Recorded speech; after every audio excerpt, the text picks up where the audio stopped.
Sabe, tem uma pergunta que é bem profunda. O que é que protege uma alma do caos?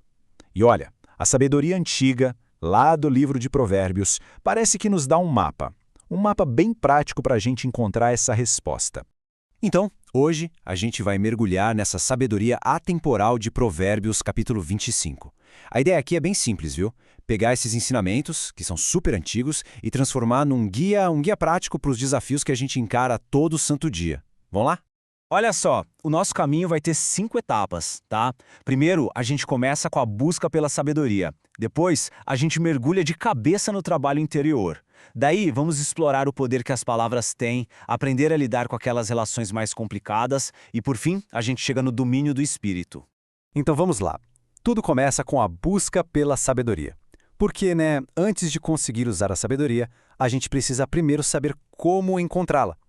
É aqui que a gente constrói a base de toda essa nossa jornada. E logo de cara a gente já encontra uma ideia que, olha, é fascinante.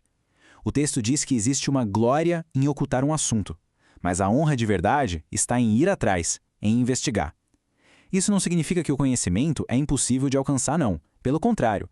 A ideia aqui é que o próprio ato de procurar, de ir fundo com curiosidade, é isso que nos enobrece.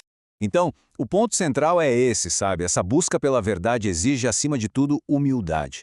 É preciso reconhecer que a gente não vai entender tudo de uma vez. É um convite para ter persistência, para aceitar que aquele entendimento mais profundo, esse vem com o tempo, com esforço contínuo, não é mágica.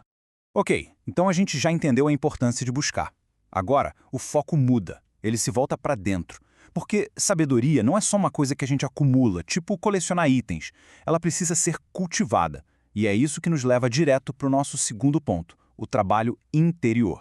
O texto chama isso de refinamento do caráter.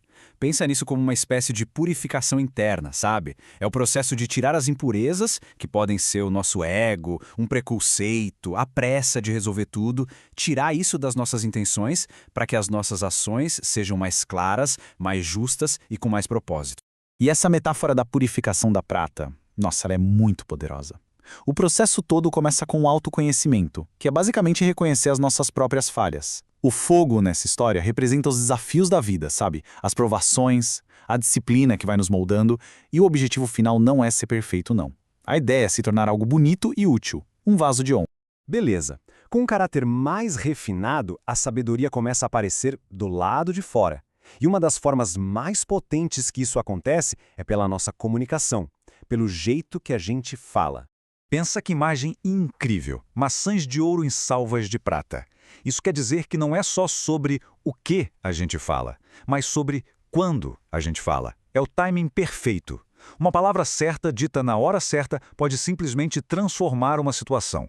Tem um valor que é lindo e ao mesmo tempo incalculável.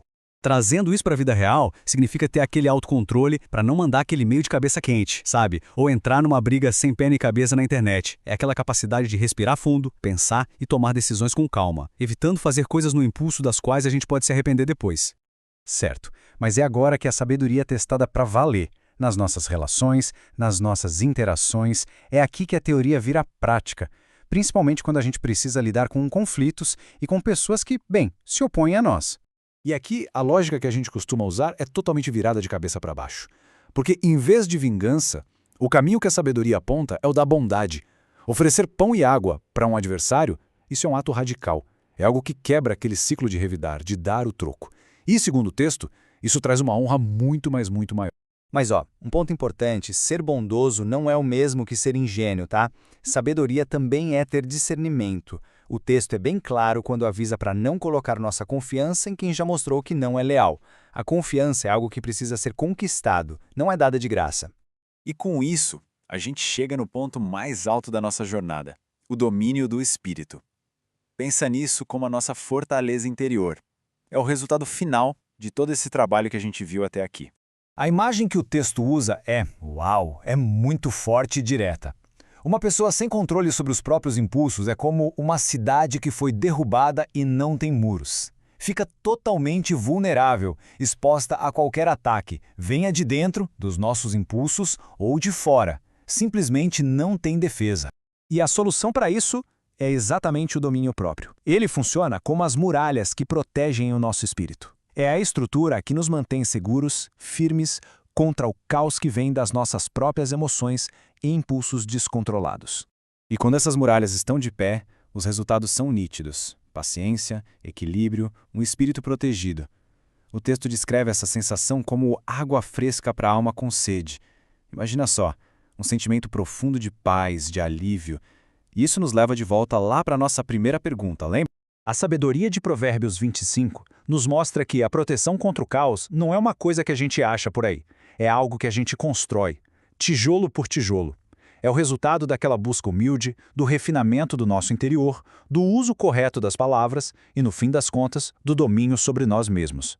Então, a reflexão que fica é essa: qual muralha se começa a construir hoje?